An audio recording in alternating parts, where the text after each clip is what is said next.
Então, a prova de corretude por indução. Novamente, eu tenho que determinar a propriedade invariante principal ou as propriedades que são relevantes para poder determinar o que o algoritmo está fazendo. Nesse caso, a dica vem daquele desenho que eu tinha feito. Vou até recolocar ele aqui, que ele vai nos ajudar. É aquela ideia que eu tinha colocado, olha, seja o E aqui, o D aqui. Antes de eu preencher ele, eu já dei o spoiler do que era, mas olhem para o algoritmo para ver como que ele nos guia nesse sentido, né? Olha como que o algoritmo opera, né? E se eu testo aqui, olha, no início o E é menos 1, o D é igual a N, então não tem ninguém à esquerda do E, à direita do D, está todo mundo entre eles, né? Então, whatever. Mas olha como que eu opero aqui. Quando eu testo o M, quando eu pego o M, que está bem no meio, eu testo se o X é maior ou igual que V de M. Se o X for maior ou igual, maior, me confundi com lá. Eu testo se o X é maior do que o V de M. Se o X for maior do que V de M, eu avanço o E. Então pensem nesse cara aqui, ó. Eu vou até voltar o que eu estava fazendo para ganhar a intuição, para construir com vocês essa figura antes de jogar o invariante. Imagina que o E começou aqui valendo menos 1, o D começou aqui no outro extremo valendo N, tá? Eu peguei o M, calculei o M ali, tá? Que está bem no meio, E mais D sobre 2, truncado, e eu testei e caiu nesse primeiro caso, X é maior do que V de M. Poxa, se X é maior do que V de M, qual que é a intuição aqui? O vetor tem que estar ordenado, busca binário só opera em cima de vetor ordenado. Se esse cara aqui, é maior do que do que X, o X pode estar aqui? Se esse cara aqui é maior... desculpa, eu falei o contrário, né? Se o X é maior do que esse cara... Inverti, desculpa, falha minha. Se o X é maior do que esse cara, como o vetor está ordenado, esse cara tem que ser maior do que todo mundo que está antes dele, certo? Está em ordem crescente. Então agora assim, se o X é maior do que ele, o X pode estar aqui? Não pode, né? O X tem que estar à direita disso. Quer dizer, todo mundo de M para trás é necessariamente menor do que X. Porque o V de M é menor do que X. Então todo mundo dali para trás é menor do que X. Tá? E daí o que o algoritmo faz? Ele avança o E. Né? E recebe M. Então percebem que esse desenho, né, que tem a propriedade que vai sugerir, que vai basicamente ser o nosso invariante, eu não tirei do nada. É só simular o algoritmo, você percebe o que está acontecendo ali. Imagina que na próxima iteração eu calculei o M aqui, entre o E e o D, e daí deu o contrário, tá? Não deu esse caso aqui. Caiu no senão. No senão caiu o quê? Né? Se o X não é maior do que V de M, o X é menor ou igual. Tá? Então, se esse cara aqui, ele é menor ou igual que o X, a primeira ocorrência do X, porque percebe que eu posso ter repetições, tá? Então por isso que eu estou trabalhando com o igual ali. Mas a primeira ocorrência do X não pode estar para cá, né? Porque esse cara é menor... estou me embananando, desculpa. Deixa eu voltar para o algoritmo. Se a gente se enrosca, volta para o algoritmo, né? Esse cara, o V de M, é maior ou igual que o X, né? Então, até pode existir X aqui, se eu supuser que pode ter muita repetição do X. Eu estou trabalhando no caso geral. Mas a primeira ocorrência do X, ou está aqui ou está antes, né? Porque esse cara já é maior ou igual, né? Quem está à direita dele só pode ser maior ou manter a igualdade, né? Porque no vetor ordenado eu posso ter repetição. Se esse argumento ficou confuso, e eu acho que ficou, pense que não tem repetição, daí vocês matam o negócio. É que eu fiz um algoritmo que pode trabalhar com repetição, tá? Se não tiver repetição, se esse cara é maior ou igual que X, ou ele é o X ou o X está antes. Mais fácil pensar assim, né? Se não tem repetição, essa afirmação é mais clara, né? Se esse é maior ou igual que o X, ou o X está aqui, ou o X está antes, nunca depois. Então, toda essa galera aqui é maior ou igual ao X. Toda essa galera aqui é menor do que o X. Vou colocar aqui fora para ficar consistente. Tá? E daí veja, o que o algoritmo faz nessa segunda situação? Ele atualiza o D, né? Ele fala para o D vir para antes. Tá? De modo que a minha região de dúvida, né, em absoluta dúvida, que eu não sei nada sobre ela, continua sendo entre o E e o D. Tá? Isso sugere o nosso invariante. Então, a propriedade invariante que eu vou sugerir é essa aqui. Tá?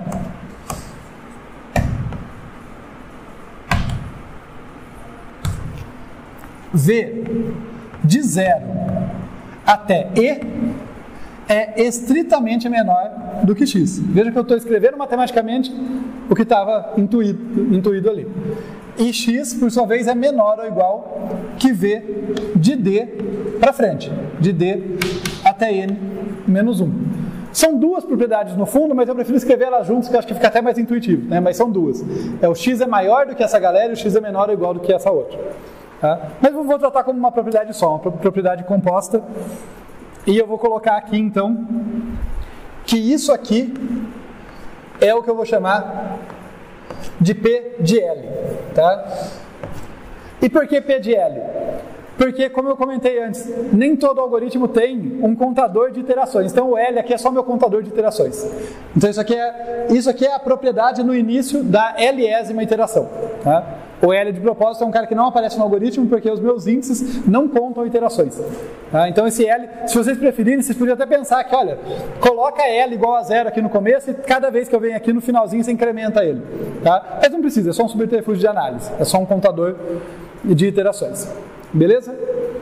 Agora que a gente definiu o invariante, supondo nem sempre um único invariante, uma única propriedade é suficiente. Mas vamos trabalhar com essa aí e vamos ver para onde que a gente chega. Tá? Então, definido isso, caso base. Vamos tentar fazer a prova ali.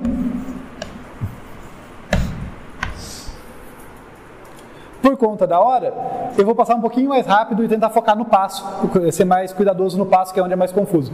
Então, o caso base acaba sendo o mesmo argumento de antes. Né? V0, quando E igual a menos 1 e D igual a n, isso implica que V0 E é vazio de modo semelhante VD n-1 também é vazio. Tá? Só escrevi assim porque é conveniente, não é que eu estou comparando eles, eu só estou dizendo que os dois são vazios no início. Quando E é igual a menos 1, esse subvetor está vazio, porque o índice direito é menor do que o esquerdo. Quando D é igual a N, esse subvetor é vazio. Tá? Sendo eles vazios, percebem que eu estou comparando x com outros elementos que não existem. Não tem como essa propriedade ser violada. Tá? É uma coisa que é meio óbvia, mas às vezes confunde a gente. Então deixa eu falar isso em voz alta. Quando eu digo que uma propriedade vale, o único jeito de mostrar que ela não vale é mostrar para algum elemento que quebra ela. Eu estou comparando x com elementos de um vetor aqui, x com elementos de um vetor ali. Se esse cara é vazio, não tem elemento para quebrar.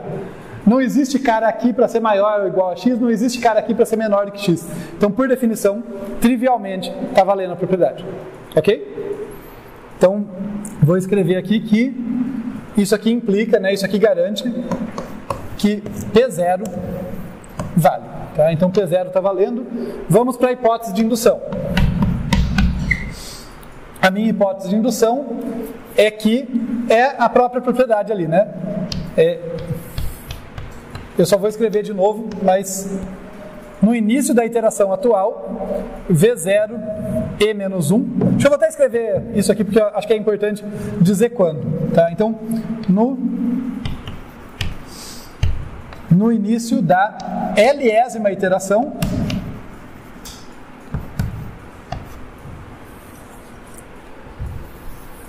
onde L é quem quer que eu queira, exceto 0, que eu já provei no caso base, é qualquer cara para L maior do que 0, né, maior ou igual a 1. PL, que é igual, né, que corresponde aqui a essa desigualdade aqui, V0 e menor do que x, que por sua vez é menor ou igual que VD n-1, vale. Então, o meu tique aqui é o jeito de dizer que está valendo. Então, esse cara a gente provou que vale, isso aqui por hipótese a gente está supondo que vale. Tá? Aqui eu não provei, deixar isso muito claro. Prova por indução, lembra do esquema. Eu suponho que vale nessa iteração e vou mostrar que vale para a próxima. Tá? Então aqui é só uma suposição, PL está valendo. O que a gente quer no passo? Tá? Então antes de provar o passo, deixar muito claro no início da prova, no início dessa parte da prova, deixa claro o que a gente quer. Tá? Então eu vou falar aqui, olha, seja E' e D' os valores de E e D no início da L mais 1 ésima iteração, tá? Então esses caras são os índices na próxima iteração, na iteração L mais 1. Por que eu estou fazendo isso? Olha para o algoritmo. É o E e o D que mudam de valor toda iteração. Se eu não dou um outro nome para eles, fica esquisito. Eu começo com E significando uma coisa das minhas contas e de repente o E significa outra coisa, fica embolado.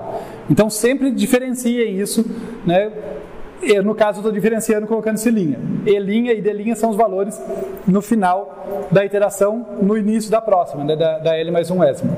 Então, definir o que é E' e D' e daí o que eu quero.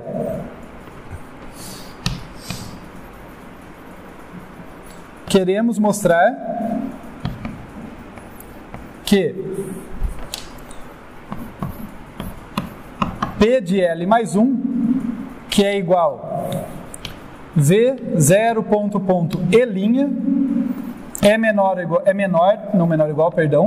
é menor do que X, que é menor ou igual que V D'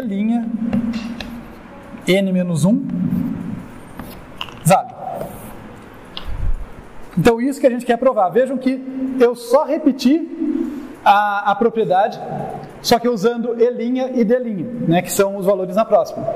Veja que aqui não é um luxo, aqui não é desnecessário chamar de E' e D', porque diferente da busca linear, em que o I ia virar I mais 1, então era uma coisa super preditiva, eu não sei o que o E vai virar, eu não sei o que o D vai virar. Né, eles vão receber outros valores, um deles vai, o outro não. Então deixa genérico, E' é o cara no final, D' é o cara no final, beleza? É daqui que a gente parte. Agora vamos tentar provar isso aí. O que a gente vai olhar? Eu vou ter que invadir esse cara, mas deixa ele aqui por enquanto, que às vezes ele ajuda na nossa intuição. Vejam o algoritmo aqui, ó. A gente calcula M, né? E daí a gente tem dois casos.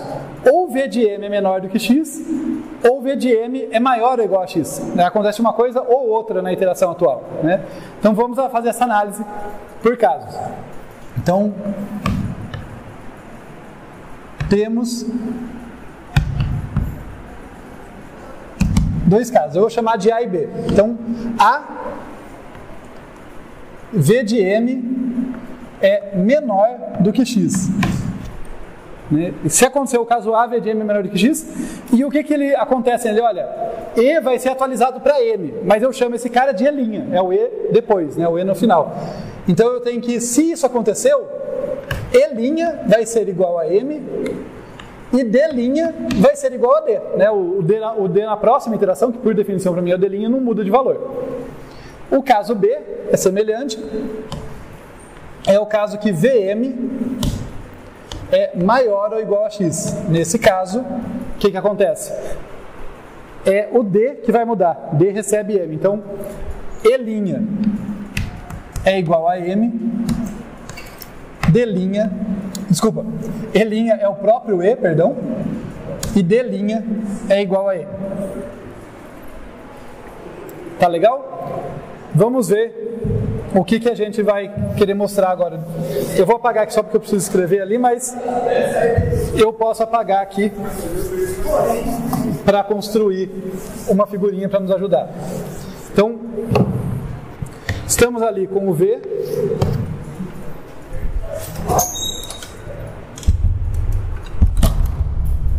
Estamos ali com o V. Sei lá, o E numa certa posição, o D em outra posição, vamos supor que aconteceu o caso A. Vamos analisar que aconteceu o caso A. Aqui está o M.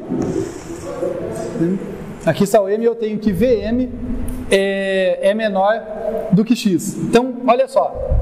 Pela hipótese de indução, então acho que isso aqui é importante de escrever aqui, olha. Pela hipótese de indução, a gente sabe que PL está valendo, né? Ou seja, a gente já sabe que V0 até o E atual é menor do que X, que por sua vez é menor ou igual que VD até N-1. Quer dizer, eu sei que essa galera toda é menor do que X. Essa galera aqui é toda menor do que X. Eu vou até escrever fora aqui, eu deixo claro onde. Isso é pela hipótese de indução. Eu sei que essa galera é maior ou igual a X. Deixa eu pegar uma cor aqui, na verdade duas, para nos salvar. Um verde e um roxo. Caso A vai ser em roxo, caso B vai ser em verde. Então, aconteceu o caso A. O caso A do algoritmo foi V de M é menor do que X. V de M é esse cara aqui, ó. Esse cara é menor do que X. Qual o argumento que eu uso? Aconteceu o caso A e o vetor está ordenado, né? Então,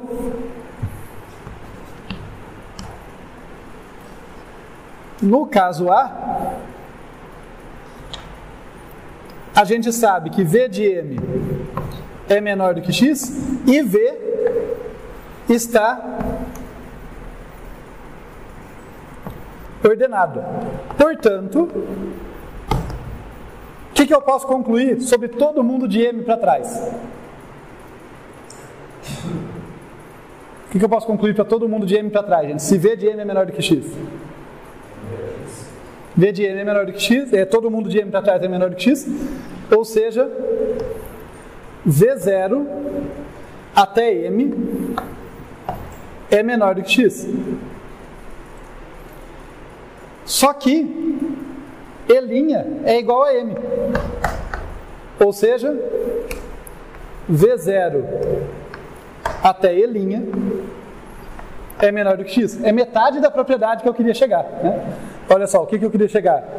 No caso A, pelo menos, né? V0, E' é menor do que X. Já concluí isso. E a outra parte?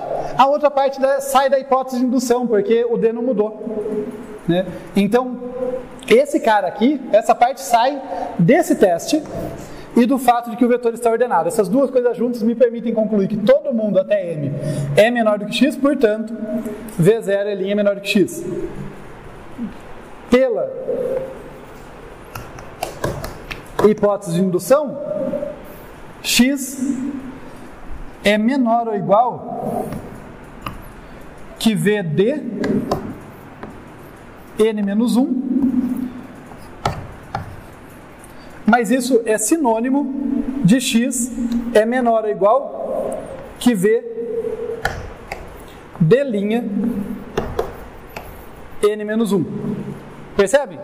Isso aqui e isso aqui quer dizer que no caso A, né, para os valores que o E' e o D' assumem no caso A, essa propriedade está restaurada. Ok, gente? Então, só destacar isso, daí a gente já fala o caso B e conclui. Então, esses dois caras juntos, né, isso aqui mais isso aqui, implicam P de L mais 1, né, a propriedade na próxima iteração, no caso A. E se for o caso B? Vai ser muito parecido, vou tentar escrever ele aqui, vamos ver se o espaço permite. Então, em verde aqui,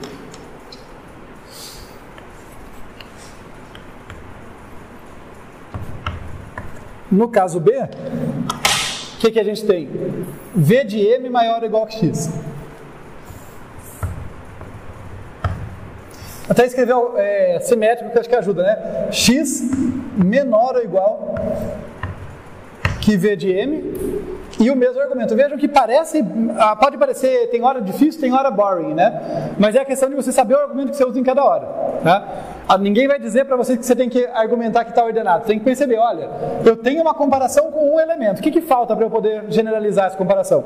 Lançar a mão do argumento que está ordenado. Então, x é menor ou igual que Vm e V está ordenado. Portanto,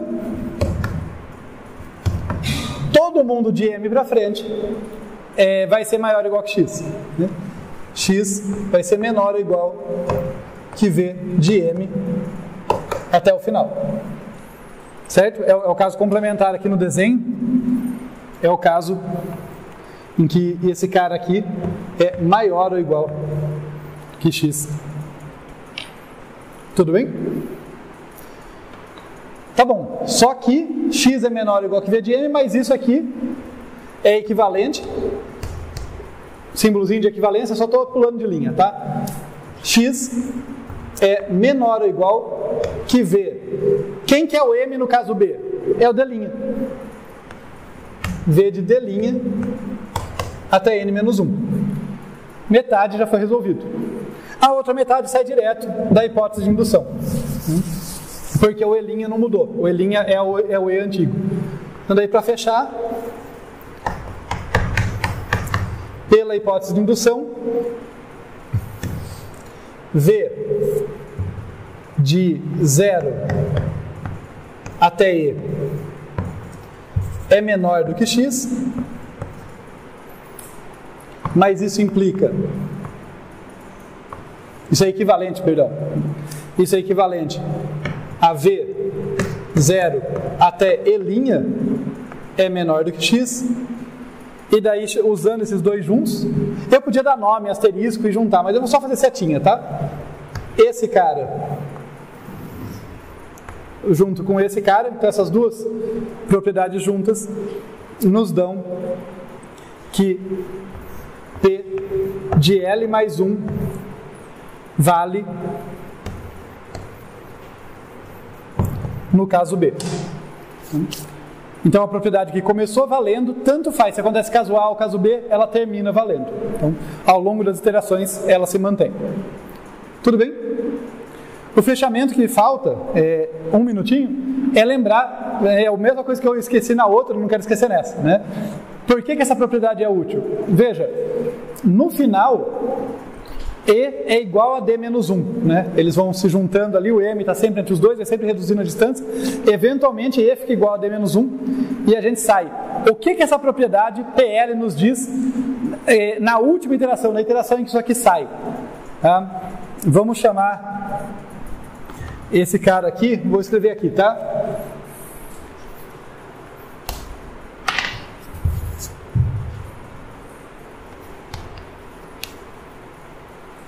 Ao sair do laço, o que a gente tem? E, qual que é a condição lá? E igual a D menos 1. Daí a gente tem aqui que P, na falta de uma melhor, eu vou chamar de L estrela. É a última iteração. Como esse L é um artifício meu, é só para dizer, olha, o P quando acabou. P de L estrela implica o quê? Que V de 0 até E, mas o que é E? É D menos 1.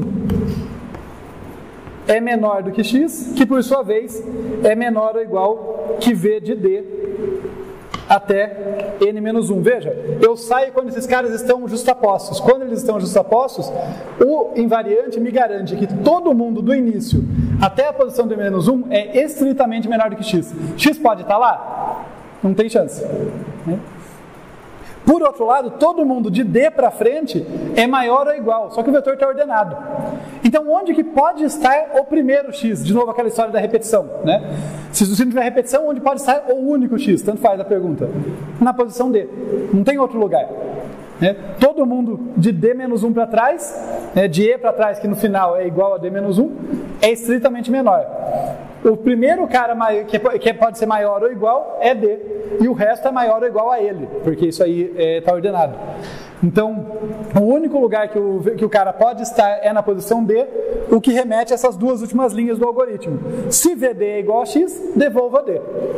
Se não for, quer dizer que o x não está lá. né? Ou o x está lá, e daí pode ter repetições em posições seguintes, ou se ele não estiver aqui, ele não existe no vetor, devolve menos 1. Ok, gente? Eu sei que prova por corretude traz algum sofrimento, tá, gente? Mas pelo menos a gente viu aí 2 algoritmos fundamentais, revisitou busca linear e busca binária, que são importantes.